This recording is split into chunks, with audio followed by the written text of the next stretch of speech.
Hi friends, welcome to ருசி திரு. இன்னைக்கு 5 மினிட்ஸில் ரெடி பண்ணுற மாதிரி எக் ரைஸ் தான் நான் செய்ய போகிறேன். பேச்சுலர்ஸ், இந்த ரெசிபி உங்களுக்காக தான், மறக்காமல் சேவ் பண்ணி வச்சுக்கோங்க. இதுக்கு ஒரு துண்டு இஞ்சி, 2 பூண்டு, 2 பச்சை மிளகாய் எடுத்து மிக்சியில் மாற்றிக்கிறேன். கூடவே ஒரு கைப்பிடி புதினா, கொஞ்சமாக கொத்தமல்லி, 2 கொத்து கருவேப்பிலையும் சேர்த்து நான் பேஸ்ட்டாக அரைச்சி எடுத்துக்கிறேன். இப்போ தாளிக்கிறதுக்கு ஒரு பேனில் நான் கொஞ்சமாக நல்லெண்ணெய் சேர்த்துக்கிறேங்க.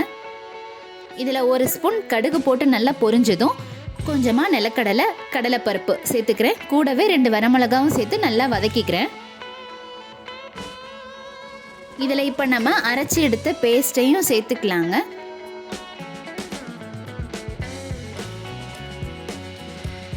இப்போ இந்த பேஸ்ட்டு நல்லா பச்சை வாசனை போகிற அளவுக்கு நல்லா வதக்கி எடுத்துக்கலாம்.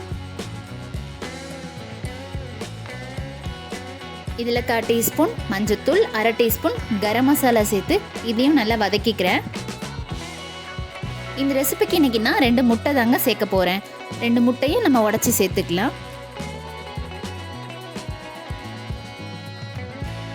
இப்போ இந்த மசாலாவோட முட்டை நல்லா மிங்கிள் ஆகிற மாதிரி பரட்டி விட்டுருங்க.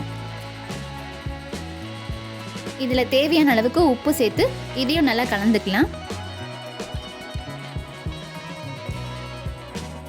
இதில் வடித்த சாதம் 1 கப் எடுத்திருக்கேங்க. இதையும் சேர்த்து நல்லா பரட்டி விட்டுடலாம். உப்பு நீங்கள் டேஸ்ட்டு பார்த்துட்டு 2வது வேணும்னா ஆட் பண்ணிக்கோங்க. அவ்வளோதான், நமக்கு கமகமன்னு 5 மினிட்ஸில் எக் ரைஸ் ரெடி ஆகிடுச்சு. இது நீங்கள் மறக்காமல் வீட்டில் ட்ரை பண்ணி பார்த்துட்டு எப்படி இருந்துச்சுன்னு எனக்கு கமெண்ட்டில் சொல்லுங்கள். மறக்காமல் இதை உங்கள் ஃப்ரெண்ட்ஸ் அண்ட் ஃபேமிலிக்கு ஷேர் பண்ணுங்கள். பிடிச்சிருந்தா லைக் பண்ணுங்கள், நம்மளோட சேனலை சப்ஸ்கிரைப் பண்ணுங்கள். நான் நெக்ஸ்ட் வீடியோவில் சந்திக்கிறேன்.